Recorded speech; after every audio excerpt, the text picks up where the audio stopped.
Blackmailing से त्रस्त होकर कर्जदार शिक्षक ने की आत्महत्या। हटा पुलिस ने मामले में किया खुलासा। पुलिस ने ब्लैकमेलर को किया गिरफ्तार। मृतक शिक्षक से ब्लैकमेलर ने करीब 20 से 22 लाख रुपए की रकम ऐंठी। शिक्षक को जिंदा जलाकर लूट करने की कहानी निकली फर्जी। दमोह 10 दिन से पहले हटा थाना क्षेत्र अंतर्गत हरट एवं बरौदा गांव के बीच शिक्षक राजेश त्रिपाठी की संदिग्ध अवस्था में जलकर मौत हो जाने के प्रकरण में पुलिस ने आज खुलासा कर दिया है, जिसमें कई चौंकाने वाले खुलासे हुए हैं। दरअसल एक आरटीआई कार्यकर्ता द्वारा शिक्षक को फर्जी डीएड की मार्कशीट से नौकरी करने के मामले में पिछले 7 सालों से ब्लैकमेल कर रहा था। इससे प्रताड़ित होकर शिक्षक ने आत्महत्या कर ली और आत्महत्या के पूर्व घटना को लूट आगजनी हत्या की वारदात में तब्दील करने के उद्देश्य से भाई को मुकेश त्रिपाठी को फोन कर बताया कि उसके साथ लूट की जा रही है। मामले में खुलासा करते हुए हटा एसडीओपी प्रशांत सुमन ने बताया कि लूट आगजनी और हत्या की सूचना पर घटना की गंभीरता को देखते हुए तह तक जाने के लिए मामले में 5 टीमों का गठन किया गया था। इसमें सीसीटीवी फुटेज खंगाले गए, आसपास के लोगों से पूछताछ की गई। Dog squad, forensic expert team, fingerprint team भी मौके पर पहुंची थी और विस्तृत जांच पड़ताल की थी। मृतक के द्वारा घर पर शादी में जाने की बात झूठी बताकर जाना प्रश्न चिन्ह जांच पर आया। पुलिस की जांच में मर्ग जांच के दौरान मृतक शिक्षक राजेश त्रिपाठी के ऊपर बैंक के अलावा करीबन 30 से 40 लाख रुपए के कर्ज होने की बात भी सामने आई। मर्ग जांच के दौरान ज्ञात हुआ कि घटना दिनांक को ही सोशल मीडिया पर जिला दमोह में पदस्थ करीब 40 शिक्षकों पर एफआईआर किए जाने के आदेश संबंधी खबर भी प्रकाशित हुई थी। तभी जानकारी प्राप्त हुई कि मृतक शिक्षक राजेश त्रिपाठी के विरुद्ध भी माह जनवरी 2025 में मुख्य कार्यपालन अधिकारी दमोह को एक लिखित शिकायती आवेदन पत्र प्रेषित किया गया था, जिसमें मृतक के द्वारा फर्जी डीएड की मार्कशीट लगाकर नौकरी प्राप्त किए जाने का उल्लेख किया गया था। उक्त शिकायत अभी जांच लंबित है। इसकी शिकायत आवेदन के आवेदक की जानकारी भी प्राप्त की गई। मृतक के द्वारा इतना पैसा लोन अथवा उधार किस बात के लिए लिया गया, इस तथ्य पर जांच सघनता से की गई।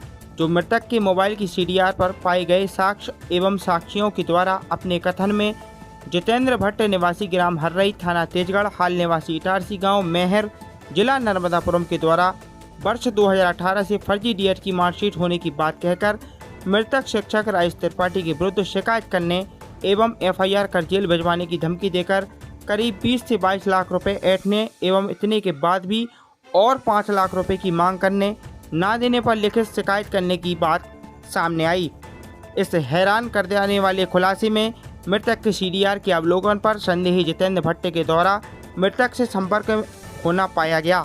संपूर्ण जांच पर जितेंद्र भट्ट के विरुद्ध मृतक शिक्षक राजेश त्रिपाठी को वर्ष 2018 से लगातार ब्लैकमेल कर लाखों रुपए ऐंठने, इसके बाद भी 5 लाख रुपए और मांगने, मृतक शिक्षक के द्वारा पैसे नहीं देने पर उसके विरुद्ध शिकायती आवेदन जिला पंचायत कार्यालय दमोह में प्रस्तुत करने से मानसिक एवं आर्थिक रूप से प्रताड़ित होकर आग लगाकर आत्महत्या करना पाया गया है, जिसमें आरोपी जितेंद्र भट्ट के विरुद्ध थाना हटा में अपराध क्रमांक 187/25 धारा 108 बीएनएस पंजीबद्ध किया गया है। आरोपी जितेंद्र भट्ट को गिरफ्तार कर माननीय न्यायालय में पेश किया गया है। इस सराहनीय कार्यवाही में हटा एसडीओपी प्रशांत सुमन, एसडीओपी पथरिया रघु केशरी के मार्गदर्शन में थाना हटा कुमारी मर्यादा पुलिस टीम एवं साइबर सेल की सराहनीय भूमिका रही। क्या कुछ कहा आरोपी जितेंद्र भट्ट ने, एसडीओपी प्रशांत सुमन ने जो चौंकाने वाले खुलासे किए हैं, आइए आपको हम सुनाते हैं। झूठा मामला बनाया गया है मेरे ऊपर, मैं कहीं पर भी दोषी नहीं हूँ। न्यायालय में साबित होगा, सुनवाई होगी। आप लगातार शिकायत कर रहे थे शिक्षक की, क्या शिकायत कर रहे थे? एक बार शिकायत की है शैक्षणिक अनुभव प्रमाण पत्र की 6 माह पहले। शैक्षणिक अनुभव प्रमाण पत्र इनका जो हमें डाउटफुल लगा, तो संतु प्राचार्य को उसके संबंध में लिखा था। किसका डाउटफुल लगा था? इसी का राजेश त्रिपाठी का। उससे कुछ पैसे की मांग भी की थी क्या? नहीं, पैसे की मैंने कोई मांग नहीं की, ना मैं उससे कभी मिला, ना कोई मांग की, ना मोबाइल पर कभी बात हुई, मेरी कोई प्रकार का कोई संपर्क। क्यों की थी तो शिकायत? वो जो शैक्षणिक अनुभव प्रमाण पत्र था वो संदिग्ध लग रहा था, तो केवल उसकी नहीं की थी, 4-5 लोगों की और की थी। अलग अलग शिकायतें थी, 4-5 लोगों की शिकायत थी, तो उसमें इनका एक शिकायत इनकी थी। ऐसे कितने शिक्षकों की शिकायत करते थे आप? अब ऐसी गिनती तो मैं नहीं बता सकता कि कितने शिक्षकों की शिकायत है, कितने करते हैं, ये गिनती तो मैं नहीं बता सकता। जो लगा उसमें करते हैं। अन्य विभागों में भी करते हैं? हाँ, जहाँ गड़बड़ लगता है वहाँ करते हैं, विभाग से कुछ नहीं। दिनांक 15/5/25 को लगभग रात के 10:30 बजे थाना हटा की पुलिस को सूचना प्राप्त हुई कि हटा हॉस्पिटल में एक व्यक्ति है राजेश त्रिपाठी, उनकी जली हुई अवस्था में उनको लाया गया। वहाँ से जब वो रेफर हुए तो रास्ते में दमोह हॉस्पिटल पहुँचते हुए खत्म हो गए। उनके परिजनों ने ये बताया कि उनकी लूट की गई है और इसी कारण उन्होंने आत्महत्या की। जब माननीय पुलिस अधीक्षक महोदय के नेतृत्व में साइबर टीमें बनाई गई और उसका मौखिक स्थल का निरीक्षण किया गया और इस मर्ग जांच के दौरान यह पाया गया कि जितेंद्र भट्ट करके नाम का एक व्यक्ति है जो उनसे लेन देन संबंधी उसकी बातचीत हो रही है और वो ब्लैकमेल कर रहा है। इसी जांच के आधार पर सीडीआर का अध्ययन किया गया, परिवार के स्टेटमेंट लिए गए, जिसमें यह पाया गया कि उसने मृतक से कुछ पैसों का लेन देन किया। इसी आधार पर धारा 100 BNS की धारा 108 के तहत अपराध पंजीबद्ध किया गया है और जितेंद्र भट्ट को गिरफ्तार करके माननीय न्यायालय पेश किया गया है। सर, परिजनों द्वारा बताया गया कि 4 लाख रुपए की लूट हुई है। उसके भाई ने ऐसा आरोप क्यों लगाया कि लूट हुई है? उसके भाई ने ऐसा आरोप लगाया था, लेकिन जब उसकी CCTV फुटेज देखे गए, पूछताछ की गई और जैसे उन्होंने शुरू में ये बताया था कि पैसे घर से लेके गए या जिस शादी में गए, जब से सारे तथ्यों का अवलोकन किया गया तो पाया गया कि लूट जैसी कोई घटना नहीं हुई है। वो कहीं ना कहीं ब्लैकमेलिंग से जुड़ा हुआ मामला है, जिसके कारण उन्होंने आत्महत्या की। मृतक के पास से कितने रुपए पाए गए थे? मृतक के बैग में लगभग 1200 रुपये पाए गए। सर, ये जो जितेंद्र भट्ट है किस बात को लेकर ब्लैकमेल कर रहा था? कोई सर्टिफिकेट, कोई मार्कशीट, क्या फर्जी था? ऐसा बताया गया है कि जो शिक्षक थे राजेश त्रिपाठी, उनकी B.Ed की अनुसूची फर्जी के संबंध में उन्होंने आवेदन दिया गया था, जिसका दमोह जिला पंचायत में जांच भी चल रही है। उसी संबंध में उनसे बातचीत थी और जब CDR का अवलोकन किया गया तो पाया गया कि दोनों की आपस में बातचीत हुई है। उसी बात को लेके ये घटनाक्रम हुआ है।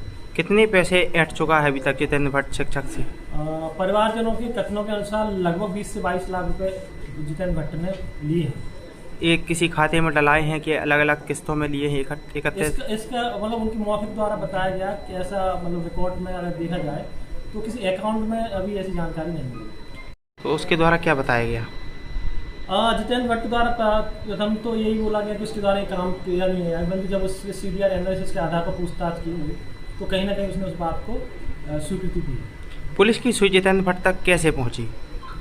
ये तो मुखबिर की सूचना और लोकेशन के आधार पर पुलिस वहाँ तक पहुँची और उसे गिरफ्तार किया। जैसे कि जानकारी मिली है कि जितेंद्र भट्ट ने 8 वर्ष पूर्व पहले जो है उसकी शिकायत की थी।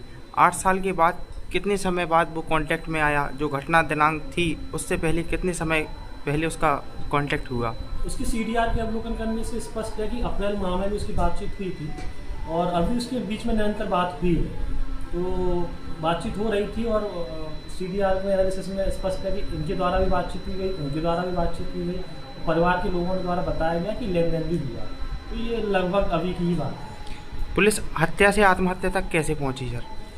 पुलिस ने जो मौके का घटनास्थल का निरीक्षण किया, वरिष्ठ अधिकारियों द्वारा निरीक्षण किया गया, साइबर टीम आई, फोरेंसिक एक्सपर्ट आए, हमने CCTV फुटेज का अध्ययन किया और जो हमारा टोल टैक्स है उसके फुटेज का अध्ययन किया गया और परिवारजनों के स्टेटमेंट दिए गए, CDR एनालिसिस किया गया। इन संपूर्ण चीज़ों, तथ्यों को, साक्ष्यों को जब जोड़कर देखा गया तो ये पाया गया कि ये आत्महत्या का मामला है जो ब्लैकमेलिंग से जुड़ा हुआ है, जिसके रीजन पैसों का लेन देन है और उसका संबंध में जितेंद्र भट्ट से उनकी बातचीत हुई। इसलिए जितेंद्र भट्ट को आरोपी बनाया गया है और उसे गिरफ्तार किया गया। सर, जैसा कि शिक्षक को 40-45 हज़ार करीबन तनख्वाह मिलती थी, तो जो तनख्वाह मिलती थी उससे कुछ प्रति माह 25% या 30% ऐसा जो है ब्लैकमेलर लेता था, या मंथली लेता था, या साल पे लेता था, या 6 महीने में लेता था? पैसे कैसे लेता था? लेना तो बताया है, लेकिन लेने के संबंध में उन्होंने ऐसा बताया कि कैश ही लेन देन होता था। तो कैश ही लेन देन है तो अपन ये नहीं कह सकते कितना पैसा लेन देन हो रहा है, लेकिन परिवार के लोगों के द्वारा जो बताया गया उस आधार पर कैश ही लेन देन, नगद लेन देन हुआ। तय सैलरी से कुछ परसेंटेज वगैरह? ऐसा अभी अकाउंट में नहीं समझ में आया कि निश्चित percentage account to account transfer होगा। लगाई है हाई कोर्ट में करीब 40 से 45 शिक्षकों के विरुद्ध, और भी जांच में कुछ खुलासे हुए हैं। कितने शिक्षकों को ये ब्लैकमेल करता था, कितने से पैसे लिए? अभी तो जो हमने जांच की है वो इसी संदर्भ में की है राजेश त्रिपाठी जी की। और अगर ऐसे कोई अन्य तथ्य सामने आते हैं तो फिर आपको बताएं।